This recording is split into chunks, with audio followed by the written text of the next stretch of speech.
Alright, in this entry, I'm going to be talking about what I think the New York Giants should do in this year's NFL draft with that number 15 overall pick. Our general manager, Jerry Reese, is a very smart guy. He knows how to get value for the picks, he knows how to fill needs on the roster, and I have every faith that he'll do the same thing this year. The question becomes, who will he draft? This year is not as easy to predict as the last several years have been. The Giants draft in the last 3 years since Reese took over has actually been relatively predictable. He's filled our biggest need and he's filled them with players that fit our scheme. In 2007, he took the cornerback Aaron Ross out of Texas. We needed the corner, we got one. In 2008, he drafted Kenny Phillips, the safety out of Miami. We needed the safety, we got one. Last year in 2009, we needed a wide receiver. We drafted Hakeem Nicks out of North Carolina. We needed the wide receiver. We got one. It was very easy to see what Reese was going to do the last couple of years. He was pretty hard to mask what he was planning on doing, and pretty much every fan saw what was going to happen. I believe that this year is very different. We've never drafted this high under Reese, and I'm not sure exactly what we're going to do. We've got two holes on this roster that stand out above the rest. There are holes on this roster. This roster is not perfect, but there are two holes that must be addressed early in this draft. That is that of middle linebacker and that of defensive tackle. I do believe that we can throw defensive tackle out of the mix for a number of reasons for that number 15 pick. There's no way we get Ndamukong Suh or Gerald McCoy that late in the first round. They'll both be gone in the first 5 picks, and there's no reason that we should trade up that high just to get that players. We'd have to give up too much, and it just wouldn't be worth our while.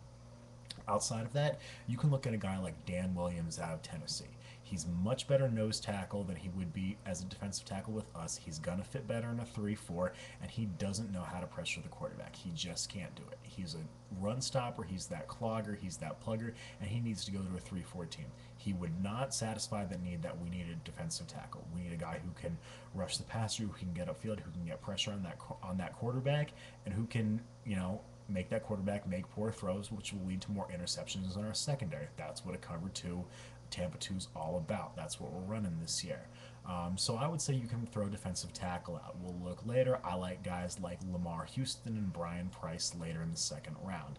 Now you can turn your attention to middle linebacker. Middle linebacker is a position that every Giants fan wants to see us address, and I would say that almost every Giants fan wants to see Rolando McClain from Alabama go at number 15. I'm a guy that disagrees. I'm from the University of Georgia. Yes, I'm a Giants fan. I live in the South, and I see a lot of SEC football. I like McClain. He's a good kid. He was great on that Alabama defense, but that Alabama defense is a 3-4 defense. That is not what we run in New York. McClain is much slower, and he does not have the sideline to sideline speed to fit in this 4-3 defense that we run with the Giants. I don't think he'd be much of a success with us. I think he'd be mediocre at best, and I think he's better off going to a 3-4 team. He himself has said that he's more comfortable in the 3-4 than the 4-3. So why would we take a kid who doesn't even really want to be here?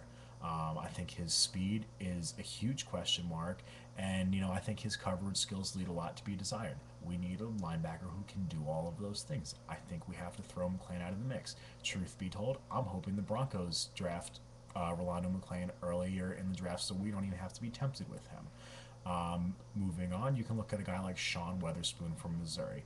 Weatherspoon is an outside linebacker at Missouri, but he, with his speed and athleticism, may fit exactly what we need in the middle linebacker position in New York.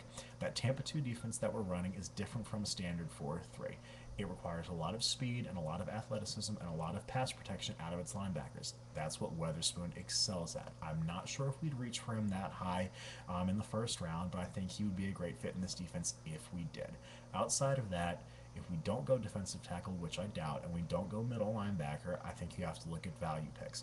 You can look at an offensive tackle if someone were to fall, but I also am not so sure who's going to be there. I don't really want to reach for Anthony Davis from Rutgers because I think he has work ethic issues, and I don't know what to expect out of him at an NFL level.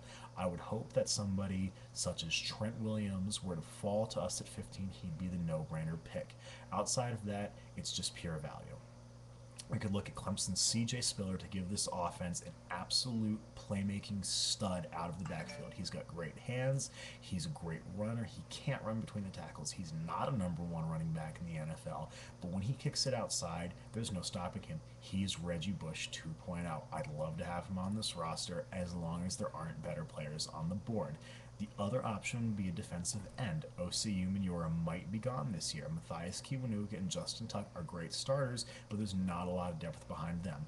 If Derek Morgan from Georgia Tech were to fall, he would be the no-brainer pick. The value is too high. I've seen a lot of people say Jason Pierre-Paul of South Florida could be a giant, but I happen to disagree.